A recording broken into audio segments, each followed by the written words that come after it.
आज आपण मराठी व्याकरणातील सर्वात गुंतागुंतीचा पण तितकाच गमतीदार भाग समजून घेणार आहोत, तो म्हणजे विसर्गसंधी. ठीक आहे, आपण हे उलगडून बघूया. व्याकरण हे बऱ्याचदा केवळ पाठांतराचा भाग वाटतं. आपण नियम पाठ करतो आणि विसरून जातो. हो ना. पण आज आपल्याकडे जे 13 नियम आहेत ना, ते एखाद्या गणिताच्या कोड्यासारखे किंवा भाषेच्या चीट कोडसारखे आहेत. हे एकदा समजले की भाषेचा हा खेळ खूपच सोपा वाटू लागतो.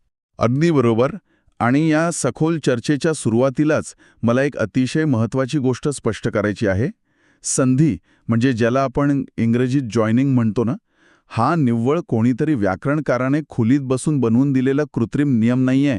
बरं. ती मानवी उच्चारणाची म्हणजे स्पीच इकॉनॉमीची एक अत्यंत नैसर्गिक प्रक्रिया आहे.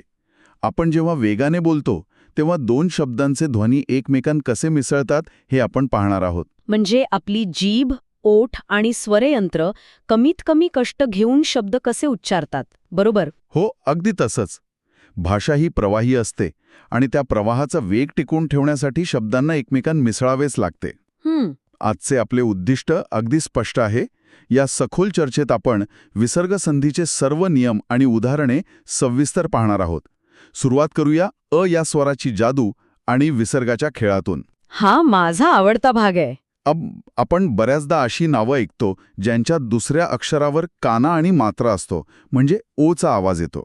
याला विसर्ग उकार संधी म्हणतात ना? हो, पण हा ओचा आवाज अचानक कुठून येतो? तिथेच तर सगळी गोम आहे. हा नियम सांगतो की विसर्गाच्या मागे जर हा स्वर लपलेला असेल आणि त्याच्या पुढे एखादे मृदू व्यंजन म्हणजेच सॉफ्ट कॉन्सोनंट आले तर त्या विसर्गाचा बदल होऊन त्याचा ऊ होतो. अच्छा, आणि तो ऊ आधीच्या अ मध्ये मिसळतो. बरोबर. आणि अधिक ऊ मिळून ओ तयार होतो.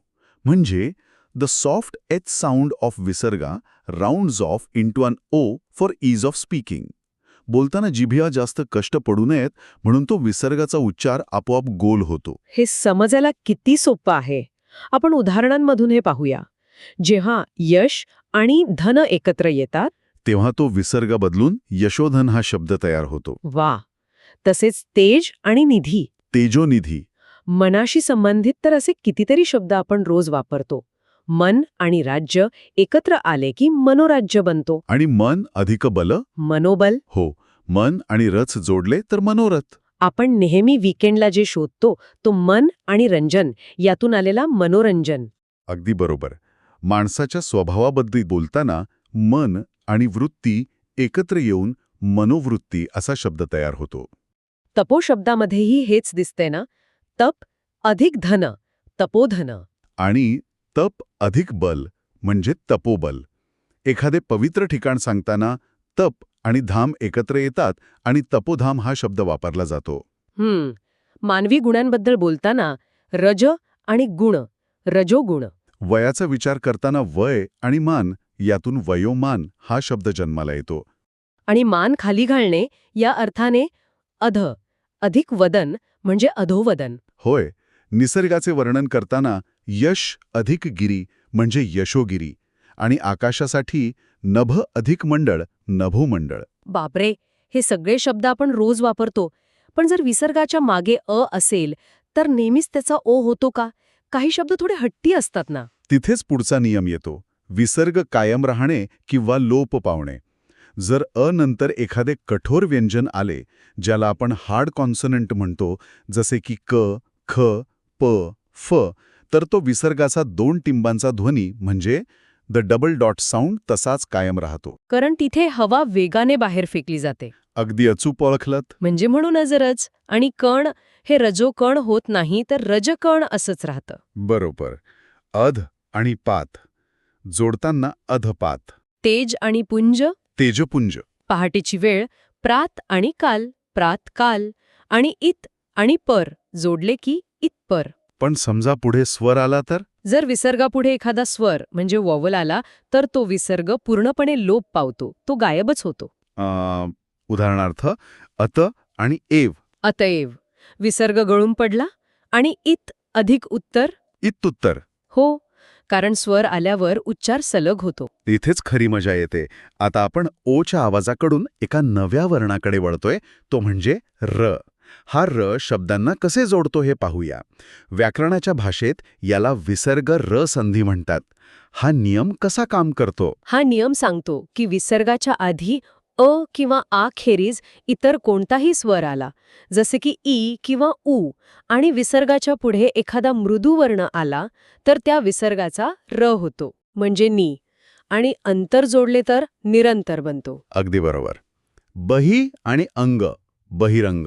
नी अधिक विकार, निर्विकार, आणि नी अधिक इच्छा, निरिच्छा. वाईट गोष्टींबद्दल बोलताना आपण दू वापरतो. दू अधिक दैव. दुर्दैव, आणि दू अधिक वासण, दुर्वासण. दू अधिक गती म्हणजे दुर्गती. रोगांबद्दल बोलताना धनु आणि वात, धनुर्वात. दू अधिक जन, दुर्जन, आणि दू अधिक आत्मा म्हणजे दुरात्मा. धनु अधिक विद्या, धनुर्विद्या. चांगल्या गोष्टींमध्ये मी अधिक लोभ, निर्लोभ. नी अधिक उद्योग, निरुद्योग. आशीर्वाद देताना आशी अधिक वचन, आशीर्वचन. आणि आपली प्रसिद्ध वैद्यक प्रणाली आयु अधिक वेद, आयुर्वेद. आणि तो महाभारतातला दू अधिक योधन म्हणजे दुर्योधन. होय, पण आता या रच्या बाबतीत रचा विसर्ग होणे हा एक उलट नियम आहे. म्हणजे काय? पदाच्या शेवटी र येऊन पुढे कठोर व्यंजन आल्यास उलट प्रक्रिया होते. रचा विसर्ग होतो. अच्छा, म्हणजे अंतर अधिक करण जोडताना पुढे क आल्यामुळे अंतःकरण तयार होतो. अगदी बरोबर. चतुर अधिक सूत्री, चतुरसूत्री. आणि जर मृदू वर्ण आला तर तो र कायम राहतो ना, याला र कायम राहणे म्हणतात. हो, विसर्गाच्या ऐवजी येणाऱ्या रच्या मागे अ व पुढे मृदू वर्ण आल्यास तो तसाच राहतो. जसे पुनरधिक जन्म, पुनर्जन्म. अंतर अधिक गत, अंतर्गत. पुनरधिक उच्चार, पुनरुच्चार. अंतरधिक आत्मा, अंतरात्मा. आणि पुनरधिक उक्ती, पुनरुक्ती. पण मला एका गोष्टीची खूप उत्सुकता आहे. तो र चा लोट आणि दीर्घ स्वर हा नियम काय आहे? हे समजण्यासाठी एक इंग्रजी उदाहरण घेऊ. Like two identical magnetic poles repelling each other. जेव्हा ई किंवा उ पुढे मृदू वर्ण आल्यास विसर्गाचा र होतो, पण पुढे पुन्हा र आल्यास? म्हणजे दोन र समोरासमोर येतात. हो, अशावेळी पहिल्या रचा लोप होतो आणि मागचा रस्व स्वर, शॉर्ट वोवल, दीर्घ म्हणजे लॉंग वोवल बनतो. अरे वा, म्हणजे नी आणि रव. इथे पहिला र गायब होतो आणि नी दीर्घ होऊन नीरव बनतो. बरोबर.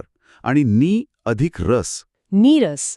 हे खरोखरच खूप लॉजिकल आहे. यातली सर्वात रंजक गोष्ट म्हणजे हे सगळे नियम मुखावाटे हवा कशी बाहेर पडते यावर ठरले आहेत. आता आपण अशा एका नियमाकडे वळणार आहोत ज्याला आपण क्लॅश ऑफ कॉन्सोनंट्स म्हणू शकतो. के, पी, च, ट. म्हणजे विसर्गाचा श होणे हा नियम. हो, विसर्गाच्या मागे ई किंवा उ असून पुढे क, ख, प, फ आल्यास विसर्गाचा श होतो. म्हणजे नी अधिक कर्ष, निष्कर्ष. मी अधिक पाप, निष्पाप. दू अधिक कीर्ती, दुष्कीर्ती. बही अधिक कार, बहिष्कार. दू अधिक काळ, दुष्काळ. नी अधिक फळ, निष्फळ. बही अधिक कृत, बहिष्कृत. दू अधिक कर, दुष्कर. नी अधिक कारण, निष्कारण. नी अधिक कपट, निष्कपट. आणि दू अधिक परिणाम म्हणजे दुष्परिणाम. हे शब्द उच्चारायला खूप ताकदवान वाटतात. हो ना. यापुढचे दोन नियम 8वा आणि 10वा एकमेकांशी जोडलेले आहेत. श, श, स मध्ये बदल. पुढे च किंवा छ आल्यास श होतो, ट किंवा ठ आल्यास श, आणि त किंवा थ आल्यास स होतो. म्हणजे नी अधिक चल, निश्चल. मन अधिक ताप, मनस्ताप. बरोबर. मन अधिक चक्षु, मनश्चक्षु. दू अधिक चिन्ह, दुश्चिन्ह. आणि नी अधिक तेज, निस्तेज. आणि ट किंवा ठ ची उदाहरणे. अध अधिक तल, अधस्तल, किंवा त्याला स्तल पण म्हणतात. अध अधिक छवी, अधश्छवी. राम अधिक टीकते, रामष्टीकते. शनय अधिक चर, शणेश्चर. आणि चक्षु अधिक तेज, चक्षुस्तेज. आणि तो क्रू धातूचा प्रभाव असणारा नियम कोणता? विसर्गापुढे क्रू धातूची रूपे म्हणजे कार, कर अशी आल्यास स होतो. म्हणजे आपण रोज म्हणतो तो नम अधिक कार, नमस्कार. पूर अधिक कार, पुरस्कार. वय अधिक कर, वयस्कर. भा अधिक कर, भास्कर. आणि तिर अधिक कार तिरस्कार. पण काही वेळा हा विसर्ग अजिबात बदलत नाही. म्हणजे तो विसर्ग कायम राहणे नियम. हो, जर विसर्गापुढे आधीच श, श, स म्हणजे सिबिलिन्स आले तर विसर्ग बदलत नाही. जसे दु अधिक शासन, दुःशासन. नि अधिक संदेह निसंदेह. नि अधिक शेष, निःशेष. नि अधिक स्वार्थी निस्वार्थी आणि नि अधिक संशय निसंशय. आता आपण स च्या प्रवासाकडे येऊया. पहिल्या पदाच्या शेवटी स आला तर स येऊन त्याच्या पुढे कोणतेही व्यंजन आल्यास स चा विसर्ग होतो. जसे मनस अधिक पटल, मनपटल आणि तेजस अधिक कण, तेजकण. अगदी बरोबर. तर ह्या सगळ्याचा अर्थ काय? आपण एवढे सगळे नियम पाहिले, पण रोजच्या जीवनात भाषा ही पुस्तकी नियमांपेक्षा वेगळी असते ना? हो, आणि म्हणूनच संस्कृत संधी विरुद्ध निव्वळ मराठी संधी हा भाग महत्वाचा आहे. मराठीने संस्कृतचे कडक नियम सोपे केले आहेत. Marathi simplifies complex Sanskrit word mergers to make them sound more natural to colloquial speech. म्हणजे संस्कृतमध्ये मंत्र आणि आलय जोडले तर मंत्रालय होतो. पण मराठीने मंत्री अधिक आलय करून मंत्रालय सोपं केलं. संस्कृतचा एक अधिक ऊन म्हणजे एकोण. आणि मराठीत एक अधिक ऊन म्हणजे एकूण. संस्कृतमध्ये एक अधिक एक एक एक. पण मराठीत एक अधिक एक म्हणजे एक एक. आणि संस्कृतचा किती अधिक एक कित्येक. जो मराठीत किती अधिक एक मिळून किती कसा सोपा होतो. जाता जाता ती वैशिष्ट्यपूर्ण संधी, ज्याला परिवर्तन संधी म्हणतात, ती पाहूया. हो, अ किंवा आ सोडून इतर स्वरापुढे स आल्यास त्याचा श होतो. जसं की अनु अधिक संग, अनुषंग. अगदी बरोबर. हे सगळं पाहिल्यानंतर एक गोष्ट स्पष्ट होते की विसर्ग संधी ही केवळ पाठांतराची बाब नसून ती आपल्या ओठांच्या, जिभेच्या आणि श्वासाच्या हालचालींचे एक विज्ञान आहे. यामुळे एक महत्वाचा प्रश्न उभा राहतो. पुढच्या वेळी जेव्हा कोणी वेगाने बोलेल तेव्हा लक्ष द्या की शब्दांचे ध्वनी कसे एकमेकांत मिसळतात. आणि विचार करा, व्याकरणकारांनी हे नियम ठरवले आणि मग आपण तसे बोलायला लागलो की आपल्या वेगाने आणि सोयीने बोलण्याच्या सवयींमुळे व्याकरणकारांना हे नियम पुस्तकात लिहावे लागले. हा विचार खरोखरच चक्रावून टाकणार आहे. श्रोत्यांनी नक्कीच यावर विचार करावा. या सुंदर विचारासोबत आजची ही सखोल चर्चा आपण इथेच थांबूया. धन्यवाद.